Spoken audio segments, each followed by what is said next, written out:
For venture capitalists to get rich, you need big company exits. For founders to get rich, you have equity in one company. There's one way for founders to get rich, which is big company exits. And so those paths were aligned, right? When founders got rich, venture capitalists got rich.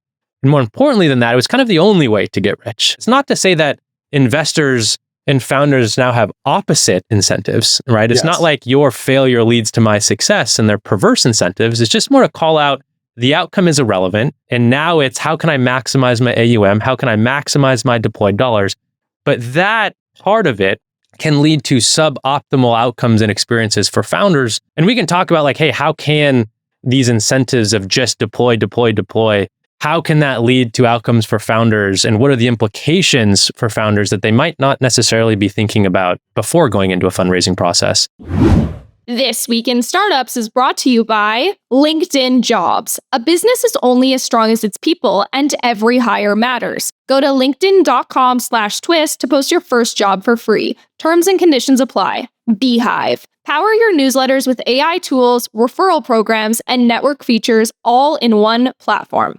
Get 30 days free and 20% off your first 3 months at beehiiv.com/twist. And CLA. Innovation takes balance. CLAs, CPAs, consultants, and wealth advisors can help you get from startup to where you want to end up. Get started now at claconnect.com/tech. Hey everybody, welcome back to This Week in Startups. My name is Alex, and today we are going to talk about venture incentives. Now, this is an engine that the startup world runs on, and having the incentives be aligned is very, very important. However, it does seem that as venture capital has grown, some of the incentives that we have depended on to understand the industry have also changed. One investor put together a post that absolutely blew up over on social media and around the world of venture chatter. So I told myself, hey, let's get Jamin Ball to come here and tell us what's going on. And if you don't know Jamin, he was an investment banker. Then he worked at Redpoint for about a half decade. And now he is an investor over at Altimeter. Jamin, hey, how are you? And how does it feel to be a celebrity blogger inside of our micro niche?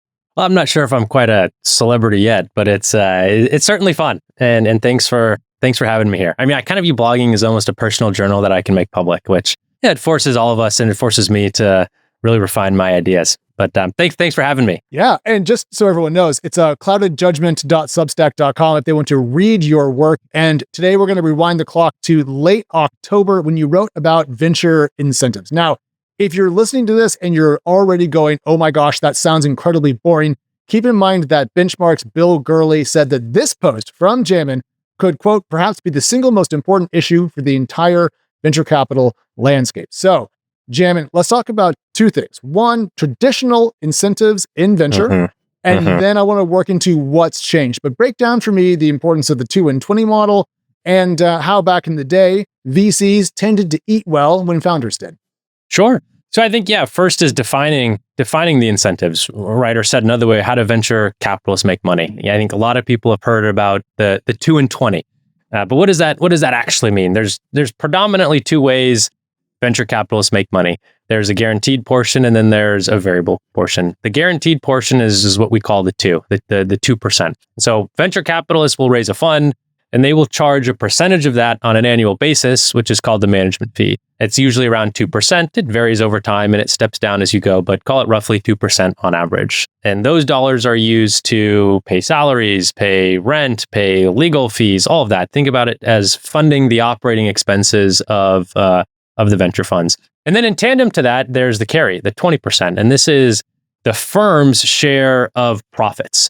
And so when we make investments, you hope, right, that those return multiples of the capital that you invested, and there's a share of the profits that the venture firms receive. That's 20%.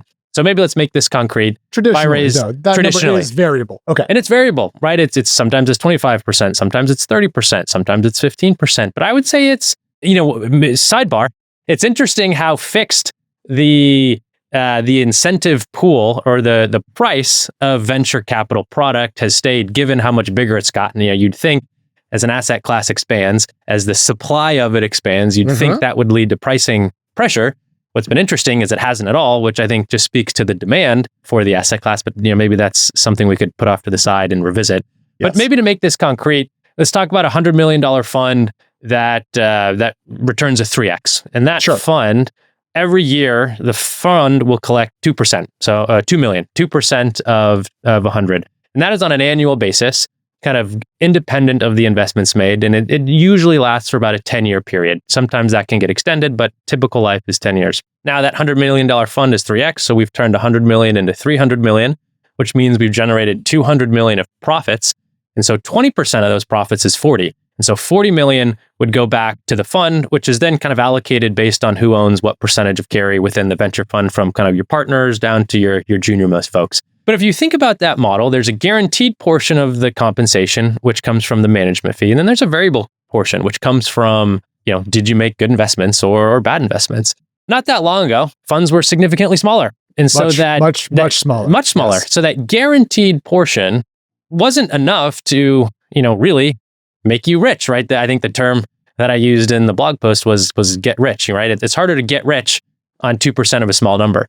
And so as venture capitalists, like, how did you really make money? How did you get rich? Well, it's you maximize the carry. You maximize that 20%. And what does that mean? It means for venture capitalists to get rich, you need big company exits. For founders to get rich, you have equity in one company. There's one way for founders to get rich, which is big company exits. And so those paths were aligned, right? Mm-hmm. When founders got rich, venture capitalists got rich. And more importantly than that, it was kind of the only way to get rich, right? And so there was a lot of incentive alignment. Right. As funds have gotten significantly... Wait, pause you there. Yes, pause you there please. For a second. The aligned incentives here are pretty clear, because if a venture capitalist cannot get rich off of their management fees, the only way to do well was to have their founders really, really excel. And if you're listening to this and you're thinking, $2 million a year, that's a lot of money. Why couldn't you get rich off of that? Well, keep in mind that business class tickets to France are not cheap. And also you do have staff, and there's a lot of legal work that goes into this as well. So you can burn through that money pretty quickly just on operating costs to run a complex financial instrument like a venture capital fund. So don't think that $2 million in our example is a lot of money. It's cut up a lot of ways, and there are expenses too. So not profit, certainly kind of a gross revenue figure. Now, Jamin, things have changed and funds have gotten bigger. And that's where your argument comes in, that the aligned incentives between VCs doing well and founders do well, it has essentially broken. Yes, yeah. And the purpose of all of this too is not necessarily to highlight that there's bad behavior in the venture markets. Like, I think there is good behavior of funds that are large, but it's to highlight for founders that the incentives are different. And I think it's important for them to realize that as they're deciding which funds to partner with over their 10-year journey. Okay, so let's take your example and let's 10x it. So instead of a $100 million fund, let's talk about a $1 billion fund to show people how the numbers kind of shift. Yeah. So in that $1 billion fund, you're collecting 20 million a year. And I think, again, the thing to keep in mind is this is guaranteed for a 10-year period, right? People love SaaS businesses because they're recurring revenue, but you could churn in a year. You can't, think about this as almost a customer you sign that can't churn for 10 years legally, right? And so in that example, that's 20 million a year in fees. And let's say you 3x the fund. I mean, okay, those numbers also get significantly bigger. Now you're talking about 400 million of carry. But, a reality exists where that 20 million is a lot of money now. And yes, it's still split a lot of ways, but it's now a lot of money and it's guaranteed, right? 3xing a fund is really hard, right? That almost certainly puts you in the top quartile kind of for any vintage class. And so there's now an easy button to kind of get rich, which is raise as much money as possible. And you can get rich off that 2% off your fee. That's not to say you can't get rich off the carry. You certainly still can. I mean, the numbers are still huge, but there is a path to getting rich where the outcome of the underlying companies in a fund don't matter. And it's guaranteed, right? And so I would say it's economically rational to go maximize the guaranteed portion of your income stream versus the harder variable portion. And so what does that lead to? It leads to kind of what we talk about as, are you a 2% firm or a 20% firm, right? Are you a firm that's looking to optimize the 2% or optimize the 20%? And that's where the incentive alignment matters, because again, it's not to say that investors and founders now have opposite incentives, right? It's not like your failure leads to my success and they're perverse incentives. It's just more to call out the outcome is irrelevant. And now it's how can I maximize my AUM? How can I maximize my deployed dollars? But that part of it can lead to suboptimal outcomes and experiences for founders who are offered too much money at too high of a valuation, which is obviously negative. It can be negative for their business. Yeah. And then maybe final thing, look, we did our fair share of overvaluing and overcapitalizing businesses in 21. Like, I don't want this to be Jamin standing on his high horse, right? Like yelling down at the masses as if I have this kind of crystal ball. We are always trying to learn and better ourselves. We raised a larger fund in 21 and then raised a smaller fund. And we can talk about like, hey, how can these incentives of just deploy, how can that lead to outcomes for founders? And what are the implications for founders that they might not necessarily be thinking about before going into a fundraising process? All right, tell me if this sounds familiar. You hire somebody, they're not the right fit. Productivity drops, the team's momentum slows, it's uncomfortable, and suddenly you're spending more time fixing problems than growing your business. The wrong hire is going to derail your whole company. It's going to kill the vibes, the culture, and productivity. But there's good news. A great hire can accelerate everything. That's why you need LinkedIn Jobs. You want to find the bar raisers. What's a bar raiser? Somebody comes into your organization and raises the bar for everybody else. And you're going to find those people on LinkedIn, which has over 1 billion members worldwide in more than 200 countries. I know a lot of you doing international stuff. I am. And did you know the majority of LinkedIn users don't even visit the other leading job sites? 70% of them do not visit the other leading job sites. So if you're not looking on LinkedIn, you're looking in the wrong place. LinkedIn is packed with amazing talent. They're just waiting for you to post your job. And here's a cool bonus. LinkedIn uses AI to help you craft job descriptions now that attract the right people. I've used this. It's amazing. LinkedIn is the best place to get eyeballs on your job posting. And the best part, when using LinkedIn Jobs, 86% of small businesses get a qualified candidate within 24 hours. Stop waiting, start creating, post your job for free, linkedin.com/twist. That's right, FREE, if you use the following URL, linkedin.com/twist, to post your first job for free. Terms and conditions do apply. I want to talk about that in particular because I want to help people understand where they should look and what type of fund they might profile to pitch, just so they can know what they're getting into. But the thing that kind of confused me about the current state of affairs is twofold. One, the amount of capital that has flowed into venture capital has gone up dramatically in the last, let's say, 5 years compared to historical norms. Mm-hmm. And I'm very curious about why all that capital came to play inside of venture, because if it was entirely predicated on low interest rates, or ZIRP as we like to call it, then to me, it would imply that the era of these multi-billion-dollar venture funds is behind us. Doesn't seem to be the case. So let's start with, why has there been so much more demand for venture capital allocation than there was historically? Because that does seem to be one of the driving factors behind the incentive shift that you're describing. Yeah, I think the ZIRP period just accelerated a trend that was already in motion, which was venture capital. And this is not a phrase that I came up with, right? It has moved from and is moving from a high margin cottage industry to a lower margin mainstream industry. 15, 20 years ago, the venture asset class was much smaller. Funds were smaller and returns were pretty amazing, right? To be in one of a top 50%, let alone a top 25% fund, the returns were great. And so what did that mean? Anytime you have an asset class that is yielding a really high return, that creates demand for that asset class and more dollars flow into it. And I'd say that was a trend that was happening for quite some time. And at the same time, you had a sophistication of the LP base. So people who give us money increased. And not just that, you had a globalization of the LP base. You had, the emergence of single family offices, multifamily offices, rich individuals. You have the emergence of private wealth platforms from big banks, right? You have individual people, you have international sovereign funds, right? You just had this rush of people who really didn't have a lot of exposure to the venture asset class prior to 2015, 2016, 2017, kind of all say at that point in time, hey, we need more venture, we want more venture.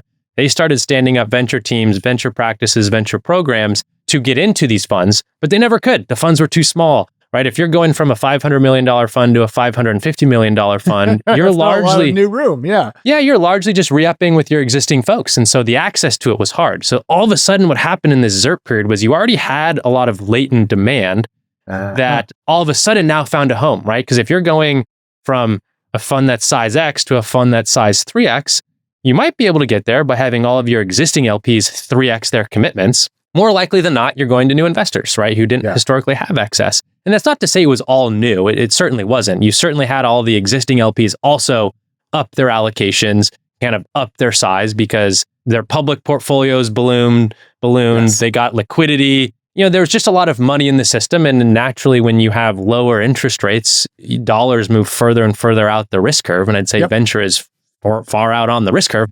And so kind of benefited from that environment. But yeah, what's been interesting is as we've moved out of that phase, there's still a lot of demand, right? Like I don't see that trend shifting, at least not in a big way. Large funds have been able to raise larger funds. I'd say what's happened is that smaller funds have had trouble. First-time funds have had trouble raising second-time funds. Here's where I get a little confused there, Jamin, because if you listening to your history of venture, which to be clear tracks with my understanding as well, you and I weren't around in the earliest stage of venture capital because we were little babies, but like we know the history. Right. And small funds, big bets. You hit a Google, you do fantastically well. And the returns were incredibly impressive compared to, say, public markets. But as these funds have gotten larger, to me, like it feels like the returns profile by definition has to come down. And that to me would incentivize people putting money into smaller funds. But you're saying here, and I've heard this from other folks as well, smaller funds are really struggling. So to me, it feels like there's a crowding into the funds that probably have lower IRR targets or kind of rate of return targets, just given their scale. And that feels bonkers to me. So help me understand why small funds, huge returns are not doing better in this market than the big kind of more PE-ish funds. Yeah, man. Okay. Lots to unpack there. Just a couple points off the top. One, a lot of LPs have gotten a lot bigger as well, right? And they just need to write a $100 million check. You can't write a $100 million check into a $400 million fund. You're just never going to be 25% of a fund's LP base. And so you just have to hunt larger funds. And so you have the emergence of LPs who only want to write really large checks because they just need to move a gross tonnage of dollars. Then I'd say, there's another thing, which is there is this whole, the stay private for longer trend has been going for a while. And what does that mean? It means you have world-class companies who are appreciating significantly in the private markets, right? It wasn't that long ago that a world-class IPO, a Twilio, a Mongo, a HubSpot, a Zendesk was $1 billion, right? Yeah. And those companies entered into the public markets at $1 billion in valuation. And I think I might be wrong, but you can check me after. But they all appreciated from $1 billion to where they are today in the public markets, right? Even if it was $5 billion, the appreciation would still be incredibly material. Whereas now, I can see a Series C for $2 billion. So the numbers certainly have changed. And not even just that, you're seeing companies like Stripe, like OpenAI, like Databricks, like Canva, like others that, don't just get to 4, 5, 6, they get to 20, 30, 40, 50, 60, 150 in billion. And so what does that mean? It means there are world-class companies in the private markets that can absorb really large investments and still appreciate in value. The downside of that is that's not available to your everyday retail investors, right? That's only available to venture capitalists and ultimately the investors in those venture capital funds. But I do think that there is a world when you can invest at the growth stage in a very profitable way. It just has to be very concentrated into those few companies that truly matter. Because the way I think about it, ultimately venture will always be a power law game, no matter if you're a seed fund or a pre-IPO fund. The only way you're going to have top quartile returns is if you have power law outcomes. So the question you have to ask yourself is how can I generate power law outcomes at different stages? Here's why I think about it. At seed stage, there's maybe this many companies that could, give you a power law outcome. Series A, this many. B, this many. C, it goes down. There's a smaller number of companies that can generate a power law outcome as you get later and later stage. And so I do think you can pitch a fund that is a large fund that will be extremely concentrated. It won't be diverse, right? It's not this, hey, let's go build a basket of 30 companies. It's let's go build a basket of 7. Yeah. And put hundreds of millions of dollars into every single one of those investments. And that is the way that we are going to drive alpha above kind of the median returns. I don't necessarily think that's how most large funds are approaching the market. And so I think what naturally happens is you get bigger and bigger, you just build more of an index. And what happens when you build an index, you start to hug the median. Yep. And so I think it gets harder to generate outlier returns at scale in venture funds unless you are more concentrated, just because naturally you'll hug the index. But I do also think you have a class of LPs who that's the product they want to buy. Right. When you're putting a $300 million check to work, you're not necessarily expecting that to 10x. You'd be happy if you hugged the index and was slightly better. Right. And so that's kind of the promise. And so and what does that mean? It means as the world has now moved, again, back to this ZERP period, people move out the risk curve. As ZERP reverses, you move in the risk curve. The challenge with second-time funds, third-time funds, everyone knows, hey, smaller funds are more likely to get you that power law outcome. You're investing in riskier businesses, right? But with more risk comes a greater potential return. But the challenge is if you're raising fund 2, you just don't have data, all right? Were you good? The companies in fund 1, have 2 years of marinating, and we just don't know. And there's just this big fund. I think it's also important to call out, big funds only have the right to get big if they have a history of success, right? You had a history of success over a decade, 2-decade, 3-decade period that gave you the right to raise a lot of money. And so you have made money for LPs in the past. You're a known commodity. That is the safer place. Of course, the natural question is you made money in a smaller fund setting. Can you also make money in a larger fund setting? But the question a lot of folks are asking themselves who are investing in these funds is what's more likely? Someone who I know has made money some way, but is now trying to make money a different way, but there's lots of parallels, or someone who there's just maybe not as much data on. Yeah. That's riskier, right? And who's not having trouble raising a second-time fund or first-time fund, right? It's folks who maybe were at one of these large funds and then kind of broke off to start their own fund that had a personal track record and a personal history and just, they were personally underwritable by LPs. But I do think there was just this, whooshing coming out of the venture market of maybe some of the fast money that entered in 2021 that wasn't quite sure. I think when you invest in venture from an LP standpoint, you really have to, smooth your vintages, right? You can't just pick, I want to invest in 2024 in this one fund. You should say, I want to invest in venture. I picked this manager as the manager that I want to back, and I'm going to back them in 24 and 26 and 28 and 30, because just like funds are driven by power law outcomes, I think funds over a period of funds are driven by individual power law funds, right? And so across 5 funds, you might have one fund that makes your investment in those 5 funds worth it. It's all kind of a power law game. We switched to Beehiiv, and it has been huge for This Week in Startups. We have this Twist 500 newsletter I've been working on, this entire platform where we're trying to find the 500 most important private companies. So twist500.com. And we've been using Beehiiv for this email newsletter. Beehiiv, Beehiiv. It's a service that's built for growth. And when you're doing an email list or a podcast, you want growth. And they've baked it into it. Beehiiv was co-founded by one of the minds behind Morning Brew, that incredible newsletter. Well, you can get access to the tools that helped build Morning Brew to millions of readers. And if you're interested in making a little money with your newsletter, Beehiiv can do that too, because Beehiiv has an ad network. So it's a no-brainer for folks who want to drive revenue and want to grow. There's a million platforms, there's a million tools out there. But a tool that solves those 2 problems, growth and revenue, that's the winning tool in my mind. That's why we moved over to it. They have an AI post builder. They got a referral program. The list goes on and on. It's super affordable at $39 per month, but we got a great deal for you now. 30-day free trial and 20% off your first 3 months. Just head over to beehiiv.com/twist for 20% off your first 3 months. Beehiiv. Beehiiv.com/twist. Hit the rewind button, write the URL down, sign up now, and get that discount. Great job to the Beehiiv team. We really love the product. I quite literally tweeted out power laws rule everything around me earlier today in response to the fact, I think it was top 25 podcasts get half of all downloads or something like that. Power laws. If you don't know what we're talking about, Google it and learn because it's incredibly important. But to summarize, companies are staying private longer. Overall demand for venture allocation went up. And because funds that were already at scale had earned that right because of a track record, they're able to absorb more capital and returns expectations have come down. Okay. Yeah. That explains the capital wave that we're describing. Now let's turn to the founders. One thing that you said was the old model kept venture capitalists and the founders they backed in line or aligned because they were together for 10 years.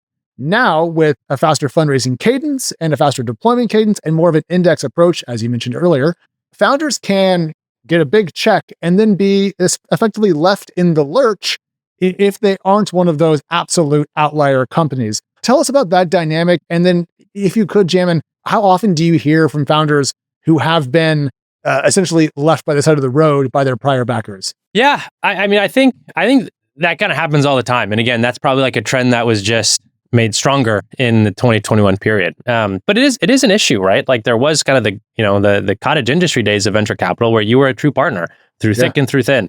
And you had 8 boards that you were on. and you spent a very real amount of time with every company that you were on the board of. And that was a real responsibility to work with companies at a board level.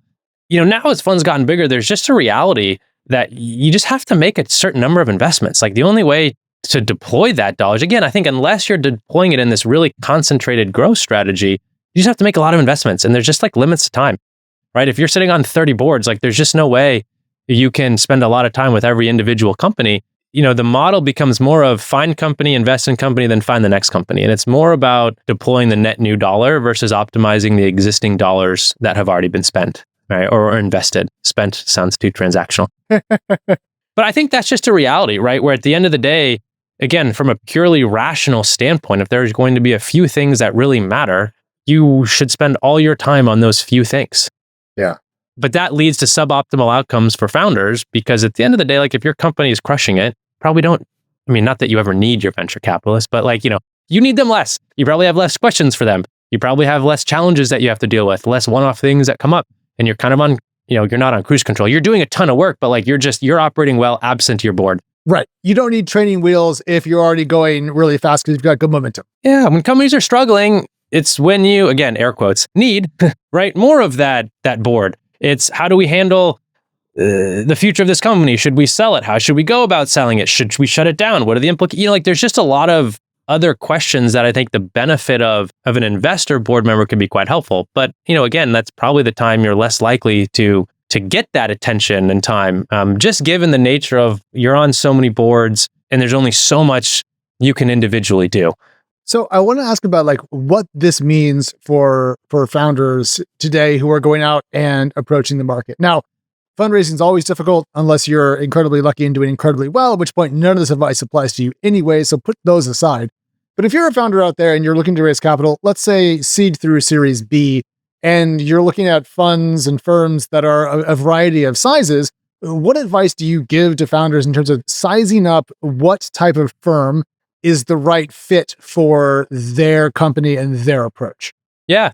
Look, I would say I don't want the takeaway to be like big fund equals bad, right? It's just more about like, what are you getting from your partner? It's not just the firm, it's the partner who's at that firm. Like, how committed to your success are they? And there's lots of different ways to answer that question.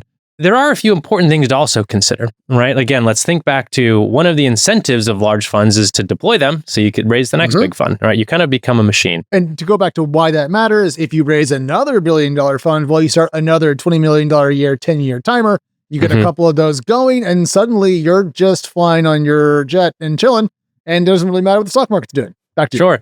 Yeah, these funds stack fees, right? When you raise fund 3, you are still collecting fees on fund 1 and fund 2. Those don't stop. And so the more you raise, right, the more fees you generate. So what does that lead to? It can lead to situations where your primary KPI is deployment. Hey, I don't want to deploy 50, I want to deploy 100. Yes. You've seen round sizes balloon.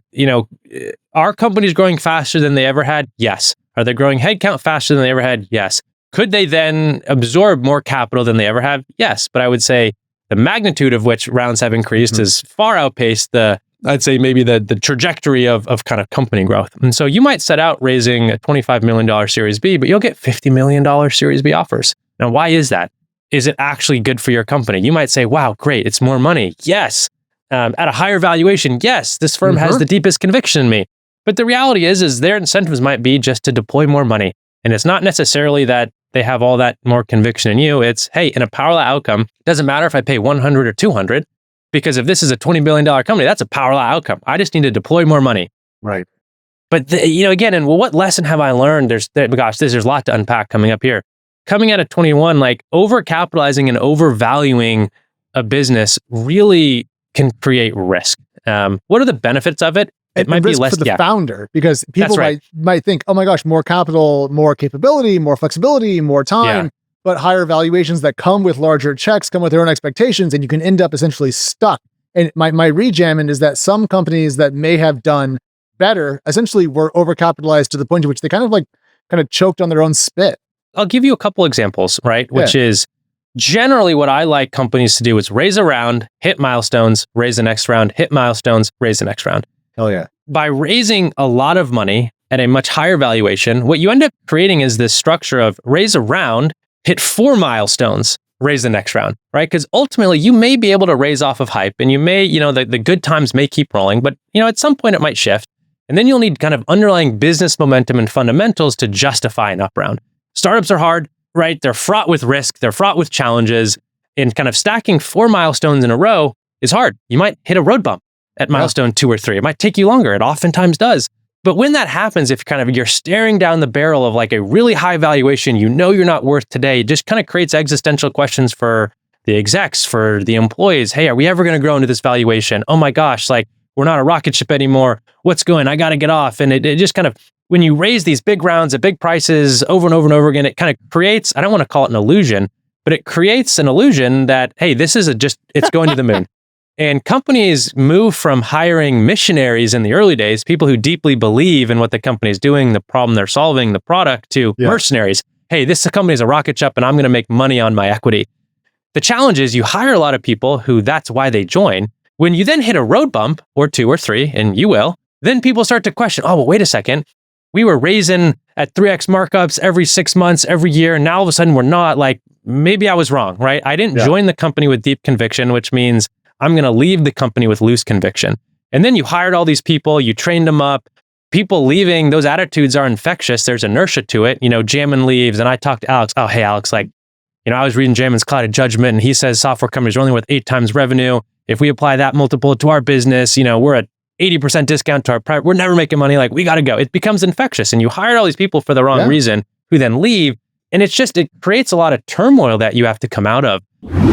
All right, everybody, welcome back to the program. Stephen Estes is with us again. He's a principal at CLA. They're a professional services provider. They specialize in CPA, tax consulting, and wealth advisory. His areas of expertise lie in VC-backed startups, VC funds, high-growth startups with complex tax issues in multi-state and international filings. Welcome back to the program, Stephen. Hey, thanks, Jason. Appreciate it. The last couple of years, it's been a little bit rocky in startup land after the bubble burst, post-ZIRP. Tell me, what are founders sweating right now? What's keeping them up at night? I'll take the low-hanging fruit here and say funding. Before the pandemic, VCs were just printing money. And the last 4 years after the pandemic have been a bit of a roller coaster in terms of capital availability. And I think things tightened up right after. And then in 2022, 23, capital seemed to open back up. Now we've got inflation and interest rates are higher. So we're kind of back in a position where money's tightened up because investors can get a good return someplace else. Gone are the days when an Ivy League degree and an idea on the back of a bar napkin would get 10 VCs lined up to invest in a seed round.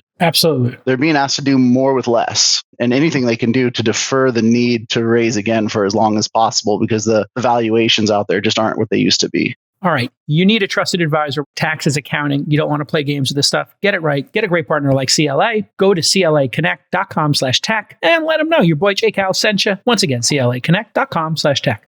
And this is always a conversation I have with everyone, which is when you raise a round of venture capital, you're implicitly committing to something.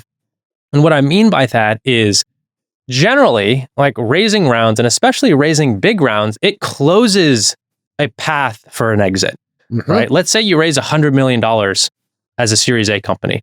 The way cap tables work is venture dollars invested go into primary shares, which means primary shareholders get paid back first on their investment prior to everyone else in the cap table. That's founder shares, that's common shares, that's everything. Mm-hmm. So if you raise $100 million pre-product market fit, that means if the company sells for less than $100 million, nothing will flow through to anyone who's not a preferred shareholder, which means you have closed that exit path. Yeah. The counter is, if you're a founder, you might own 30%, 40% of your business at Series A. If you sell that for $100 million, that could be a $40 million payday. Like, that's life-changing. That's massive. But that path is no longer on the table if you raise $100 million. You are implicitly committing to the next big outcome. And one of my big challenges with the big fund dynamic is big funds are driven by power laws. What matters to my fund, what matters to all funds are you a home run or are you a zero? That's really all that matters. And even the in-betweens don't really matter. Here's the irony of venture funds. If I run a fund that gets to a 3x return, if I have an individual investment in the fund that returns a 3x, that individual investment is actually irrelevant because I guarantee you, if that 3x investment was a zero, the fund would still be a 3x because the fund got to a 3x because of the 30x deal, the 40x deal. And so the middle outcomes again, I don't want to say they're irrelevant. They can all be accretive, but they don't matter in my ultimate goal of kind of delivering a top quartile fund. But that's important to call out because the middle ground outcomes can be especially meaningful to founders and employees. Yes. But this is just this world where these big rounds, again, it is shutting a lot of those middle ground doors. And I don't think oftentimes founders realize that, hey, we have just implicitly shut that exit path door. And now we're playing the same game as the venture capitalists as boom or bust. The difference is, as a founder, I have one bet I get to make. It's my company. Venture capitalists get to build a portfolio. And they're getting the 2% the entire time. But I want to take what you just said and apply it to a theme we've been talking about on the show a lot, which is the startup M&A dearth, or just the lack of exits that we've been seeing. And you mentioned IPOs being delayed, and that's a known phenomena. But there's been a lot of commentary in the venture world, startup world, about kind of who's to blame for the lack of M&A, essentially. And I know a lot of people have perspectives on Lena Khan and so forth, but it seems also that venture is partially to blame because if they are putting too much money into these companies too early, closing off doors, well, there go the singles and doubles, to use the classic baseball analogy, that some people in the venture world really seem to care about or covet. So, as part of the lack of exits, just venture capitalists over-capitalizing early stage companies. It can be, and it has two impacts here. Like, first, let's talk IPO markets. Second, let's talk M&A markets. Sure. Everyone likes to say, are M&A markets open or are they closed? Like, I kind of take a different perspective. They're always open. The market clearing price just varies. And like, you're either willing to take the market clearing price or you're not. One challenge is all of these companies are, again, of all the unicorns, there's maybe a 1,300, read some article, 1,300 private unicorns. Yeah. Yeah, I'd probably wager 5% or less of those unicorns, will ever actually exit at a price greater than what they raised in a ZERP round, right? It's a really small number that will. What's one reason people think the IPO markets are closed? If you raise a round at $5-6 billion, but you're public, if you were public today, you were $2 billion, you're like, I don't want to do that. Maybe your board doesn't want you to do it, right? Your board doesn't want to take that mark. Your investors don't want to take that hit. Hey, just keep growing. Eventually, you'll be worth more. You'll grow into it. But if your last round was $1 billion, maybe you go public at $2 billion. You could double your last round price. There's no employee hit. There's no morale issues. You just doubled your valuation in an IPO.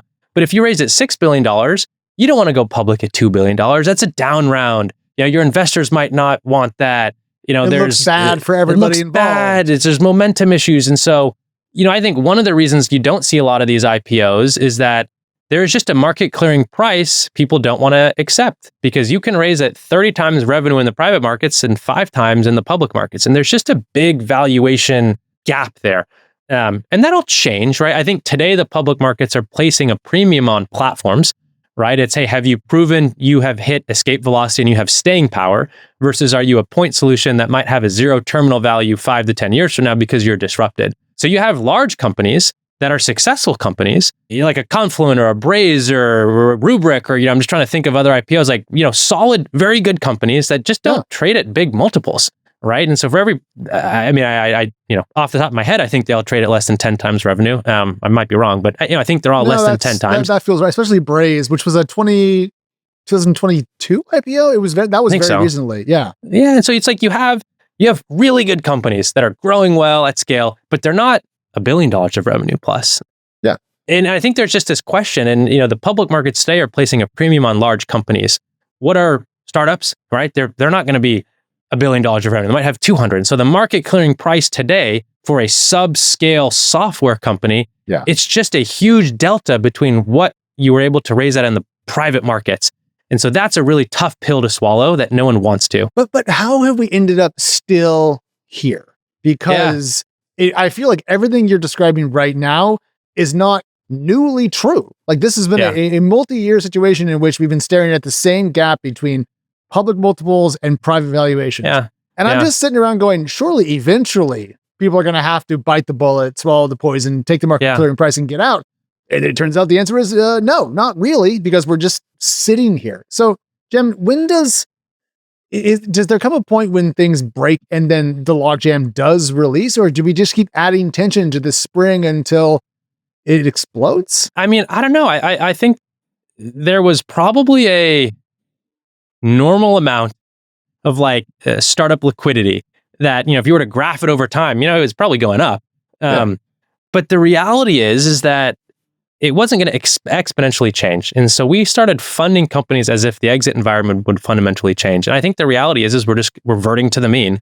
Yeah. And I don't think the logjam ever breaks. I think, look, like rates are going down, markets will come back. Maybe there's a new regime on the government and M&A picks back up, but like we're not exponentially picking up. And so I just think the reality is there were a lot of companies that were overfunded that shouldn't have been. And there was a lot of money that was lit on fire that we're not going to see back. Right. And, but go back to our point about how large funds with brand names can absorb a lot of capital and are staying large. Yeah. And the fact that we are overcapitalizing startups and ending up with valuations that are often unpalatable to public markets. Yeah. To me, that just seems like a recipe for more of the same. And so I wonder, why isn't there a movement? And I know the answer to this, but this is rhetorical. Why isn't there a movement among VCs to build smaller funds that can do better, not only for themselves on an IRR basis, but also to help founders capitalize correctly and have exits? And the answer is essentially fees, to your original point. But it drives me nuts. It's incentives. And I mean, just think about it. Like, yes, let's say you had a big multi-billion-dollar fund. You could get smaller, but you're gonna have to lay off a bunch of people. You're gonna have to deal with reputational damage. Like, it's the same reason it's hard for companies to take down. I mean, this is so funny. I was just about to say this. Venture capitalists are always like, oh, take the down round, take your medicine. Like, it's not a big deal. And they're like, but it is a big deal. It's the same thing for venture funds. Like, there's just, imagine the headline, like, oh, this fund raised at like 20% of their last fund size. Like, the appearance is you're losing momentum. The appearance is you couldn't raise. Like, even if you chose that, right? There's just an appearance of it. And then the reality is, if you raise a fund that's, a fifth the size, like you don't need the huge team that you had to deploy the fund 5x as big. And so you're going to have to lay people off and that's hard. And so like, there's just inertia. And when the inertia allows it to continue, if you're able to raise it, I think Bill said this, it's like, it's hard to point to like one individual constituent to say like, this person was at fault. Was it LPs? Was it founders? Was it GPs? Was it someone else? Was it the Fed? Like, it's hard to point to one individual constituent, but we all just kind of got here, right? And now that you're here, then the question is, what do you want to do, right? Do you want to take your medicine and it's painful, like, or do you just kind of want to stay the course? So essentially, the same problem that we have with these unicorns that are stuck somewhere at a really, let's say, a fraction of their theoretical worth, and venture capital firms that have become very large and are used to eating well off of accretive AUM, they both are not really incentivized to change the status quo. So we're going to end up with, but yeah, I mean, it's even different, right? Depressing. It's like, there's not the downside for the companies is like, you're in a zombie march, right? And you're like, slowly going to zero, but you have a lot of runway. Isn't that really bad? Like, no. This is what I'm saying. That's bad, but like that doesn't happen. That doesn't exist for venture funds.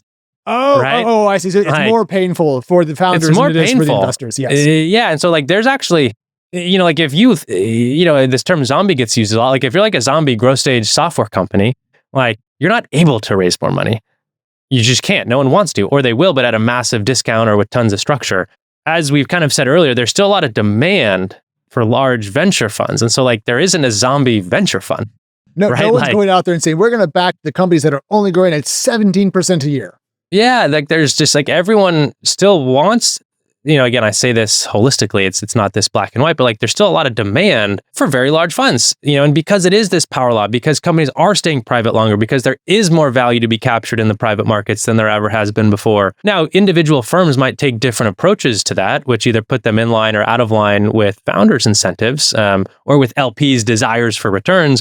But right, the LP environment is also changing. You have a whole new class of LPs that have different return expectations, that have a different cost of capital. And so like the checkers game has become chess, right? In some ways. But yeah, I don't know. It's hard to know, like, what's the forcing function to this changing? I don't know. I have one idea. And I know that if you are a partner in a venture capital fund, you are expected to put some of your own capital into that vehicle. Skin in the game, again, aligned incentives. If your own money is in the fund, you're going to be more careful with it.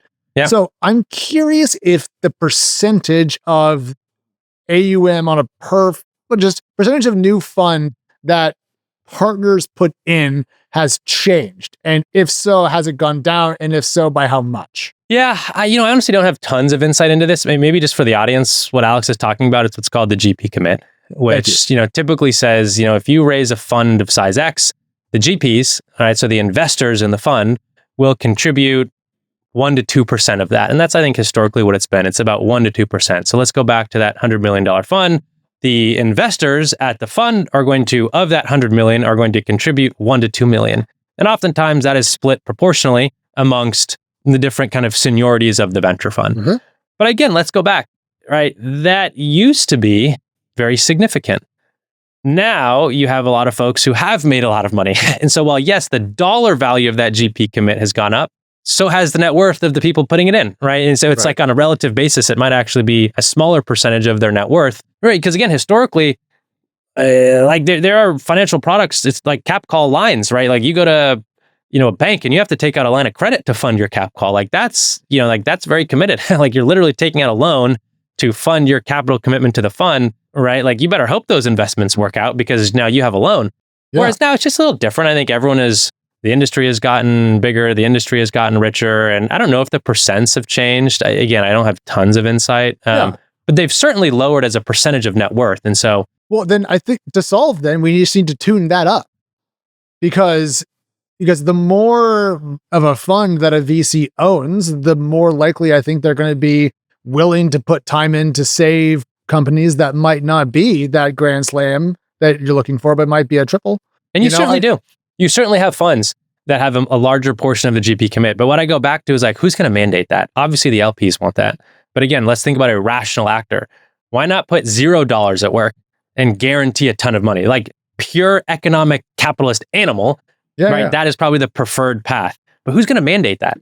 Back to this supply demand, there's such a wall of demand for the venture asset class. You as an LP might say, hey, you know what, Jamin, 5%. GP commit needs to be 5%. Yeah. I'm not investing unless you put in 5%. I say, okay, that's fine. I got 10 other people who are willing to do it at 2%.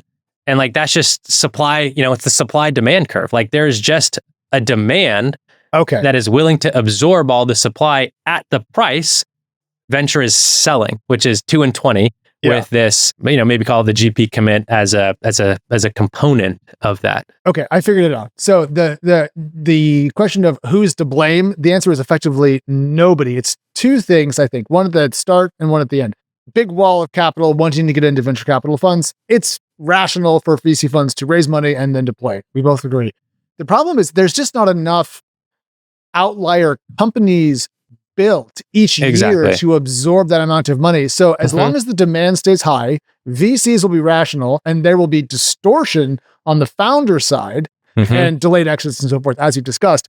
But until you can tune up the number then of breakout, outlier, home run, power law companies to back, we're going to end up, I think, still here. So then the question, Jamin, becomes what changes first? Do we get more outlier companies first, or do we get a decrease in the wall of demand for venture allocation? That maybe is the right question to ask. And look, this is why it's so hard to answer. Like, I think, especially with this wave of AI, like companies, like let's talk about OpenAI, like however many billions of revenue they've got to in like a couple of years, like that is mind blowing that you can have a company scale that quickly. Yes. Like that's just, it's mind blowing, but you're seeing companies grow faster than they've ever grown. The size of the prize is probably bigger than it ever has been. I mean, again, go back. It wasn't that long ago where a blockbuster IPO on the software side was $1 billion.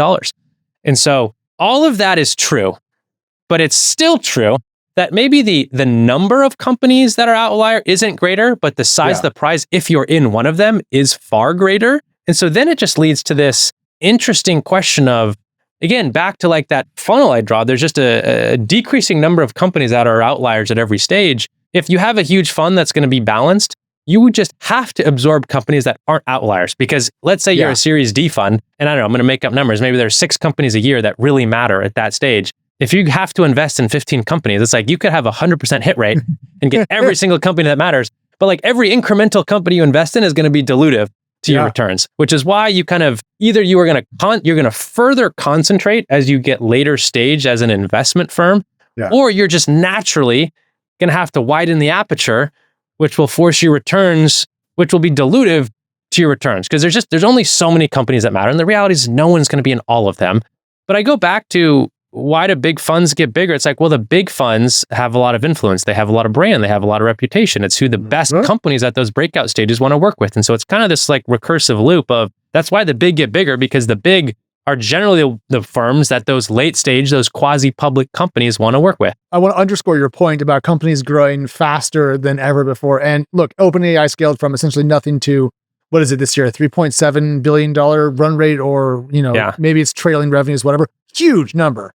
But it's also showing up in other companies. Cursor, which just, I think they're closing around at 2.9, 2.5, somewhere in there. And I was reading that they grew from 4 million in annual revenue to 4 million in monthly revenue in an incredibly quick timeline. That's a pace of growth that's simply insane. And it's crazy. Honestly, I think Cursor at 2.5 is undervalued, but that's a different story. But that people are chasing those prizes. That company probably won't go out until it's worth 20 or 30 billion. So that means it's going to be another 8-10 years. I mean, it's just, it could be a while. You see a lot of value accruing in the private markets. I think the interesting thing with AI in particular is like, there's just going to be a lot of head fakes. There are going to be a lot of companies that grow really quickly, and the growth curves kind of look like this, and then they stall, maybe go negative, and some of them will either rebound back up or go negative and just kind of fade to irrelevance. And because what happens is you go to any big company, everyone's boss says to them, "Hey, Alex, like, I want you to introduce efficiencies to our business with AI." It's like, it's a mandate. You say, "I got to go do that."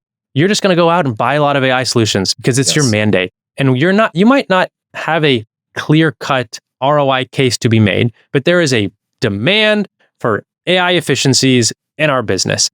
I think you see a lot of companies growing really quickly off the back of that, right? You're not doing a full RFP. You're not really saying, let me evaluate 3 solutions. Just, I need to buy it and I need to buy it now.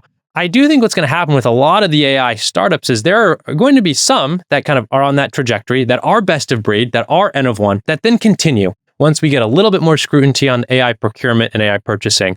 But there will certainly be a lot that grow really quickly, that become commoditized, that grow really quickly, that are actually the number 2 or 3 in their space, and then they really slow down and they see a lot of churn. We had Eric Vistry at our Investor Day not too long ago, and like he said this very well, which was, we expect a lot of the companies that we invest in to slow down or decline at some point in the next 1 to 2 years. That isn't what we said about kind of classic SaaS and classic software. It's what we expect to happen in the AI world.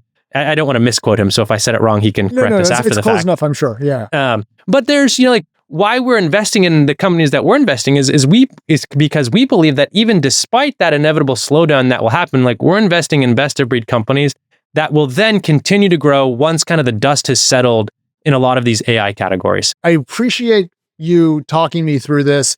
Watching venture capital from the outside is incredibly interesting and fun, but it's always good to get kind of the horse's mouth perspective on things. So thank you. And I'm just going to say it again, cloudofjudgment.substack.com. I am a huge fan. I've been reading it for a long time, and it's more popular than my blog. So you, Jamin. Okay, so now on to our favorite stuff, which is SaaS multiples and kind of what's going on in the world of software economics. Over on Clouded Judgment, you had a chart showing quarterly performance versus consensus estimates for the last earnings cycle.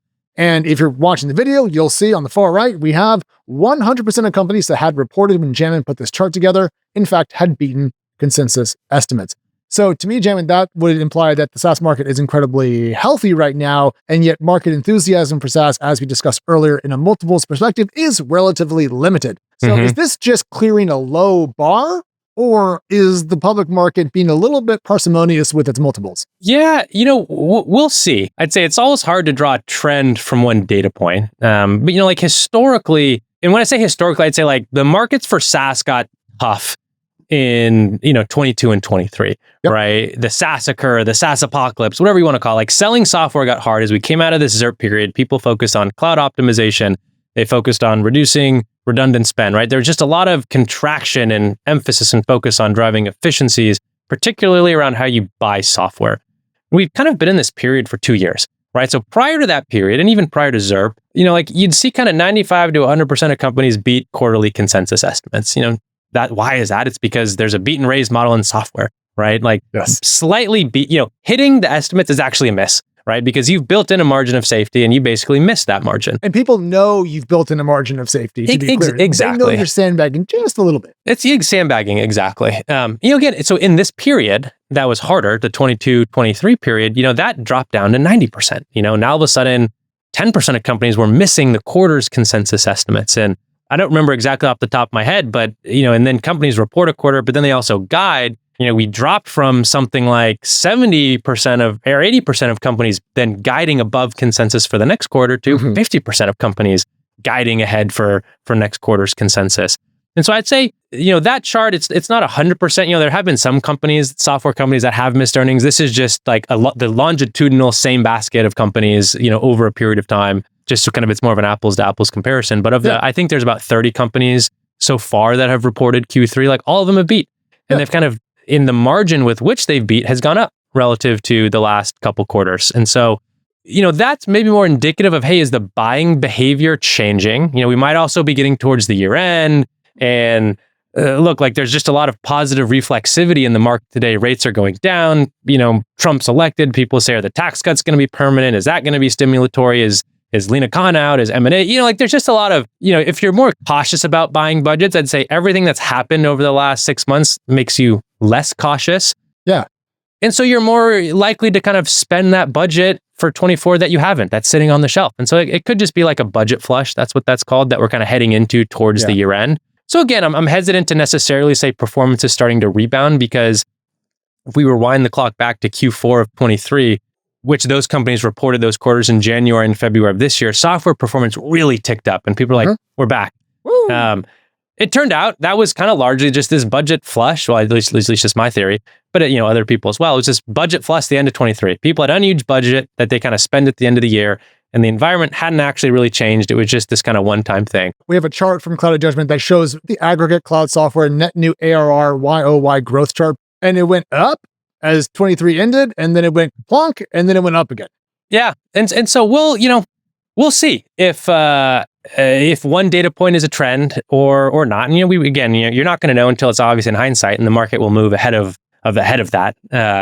And so I think software multiples I think the median has kind of hugged right around 6 times over the last few years. And, historically pre-COVID, the median was around 8 times. That comparison, just for reference, like the 8 times median software multiple from, 2010 to 2020 occurred when the average 10-year was about 2.2, 2.3%. So 8 times and 2.2%. Today we're at 6 times and 4.2%. So rates are still higher. And ironically, as the Fed have cut rates, the 10-year has actually gone up. I know. From kind of 3.8, 3.9 to 4.2. But I think that's just as views of the strength of the economy have continued, right? And maybe views of, hey, will inflation pick back up? And so if you have a strong economy, you don't need to cut. If some of these tax cuts with this new president are made permanent, I think you just there's lots of reasons for why rates have gone up. But yeah, we're at 6 times today. And so everyone looks at the historical average and say, 8 times, like that should be a 33% multiple expansion. But it's like, hey, let's remember that also was when rates were low 2s. Right now, rates are low 4s. And so, rates will have to change for kind of multiples to expand, or companies will need to. Even if we got to a 2% rate again, even if we got to 8x, that doesn't solve a lot of the problems we discussed earlier for unicorns and stock companies. That probably provides a more attractive IPO window. It probably makes some M&A a little bit easier to do, but that's going to like cut your fever from 103 to 101 degrees. It's not going to get you down to 98.6. That's right. Yeah. That's tough. Okay, so one last question. I recently talked to the CEO of Amplitude, a public company, a 2021 IPO. Love Spencer. And I was reading through their earnings reports, and one thing that kind of caught my eye was he was talking about how the era of software, people trying to cut back on their spend and dealing with over purchasing was kind of coming to an end. And that to me just felt very, very bullish for startups next year. And so I just wanted to put that to you and say, hey, do your portfolio companies and the boards that you sit on seem to be pretty optimistic about next year? I'm trying to get a vibe for January, Jamin. Sure. I think we're seeing some signs of that. And I'd say you look at the hyperscalers and what are they saying? Hey, this focus on cloud optimization has eased and the focus on new workload growth has grown. And so I think you're hearing a lot of consistent messages from the folks who are giving us big public statements. I think the thing to be wary of is in 21, right, in the ZIRP period, like everyone benefited proportionally. Right? Like every company, whether you were the best of breed, whether you were the third in your category, like you all benefited. And so it's important to call out that as the software buying environment thaws, we're not going back to this like it's easy for everyone. what we're going back to is it's going to be easy for the best of breed, the leaders in categories with differentiated products who, have a right to win that incremental budget. And so I think there is a little bit of like a disillusionment that, hey, we're going to get this snap back when rates go down and it's going to be easy for everyone. But all of the muscle memory that's been built into every procurement team, everyone buying software over the last 2 years, your CFO like cracking the whip behind you about, you can't buy this product because we're already spending for something else in this org that's similar, like no redundant spend, sorry, you don't get this, standardize on that. Like that muscle memory around procurement of like that's not going away. Okay. Right. And so like that, because it has been like whipped into people. And so budgets might get bigger, but there's still going to be a lot of scrutiny on them. There's still going to be a lot of like, why this versus that? What's the ROI? What's the business case? What problem does it solve? How much revenue is it going to generate us? How much costs are it going to cut out? Jamin, this was my attempt at ending on a positive note. And I feel like you just brought in the procurement department and CFOs cracking whips. You're supposed to be throwing some joy out here, man. Yeah. It's nearly Christmas. No, look, I think, it is. I think it is what it always has been, right? Companies that are differentiated, playing in big markets are going to build businesses. And those who aren't are going to struggle. And I think it's important just to call it out because we did have this period of disillusionment where it's like, hey, everyone's going to win. And the reality is everything over the last few years has kind of been a theme of just like reversion to the mean. And like everything we're witnessing now is just exactly that, a reversion to the mean. The reversion to the mean where it's not reverting is the wall of capital looking to get into venture. And that's going to remain just sort of to your point about incentives. But if you want to know which companies out there are the breakout winners, I would recommend Airbyte, ClickHouse, DBT Labs, LiveKit, and Prisma, which are the boards that Jamin is currently on. So if you want to know where he's placed his bets, there you have it. Jamin, a real treat. I'm going to have you back on in like 6 months to talk about what goes on in the new year, new administration, startups, exits, and IPOs. But I'm really hoping that you and I get as many IPOs next year to chew on and look at as we are hoping, because my gosh, we have been starving these last 2 years. You and me both. All right, dude. Thanks for coming on. Jamin Ball on Twitter, Cloud of Judgment over on Substack. He's the man. We'll have him back. Bye, everybody. See ya.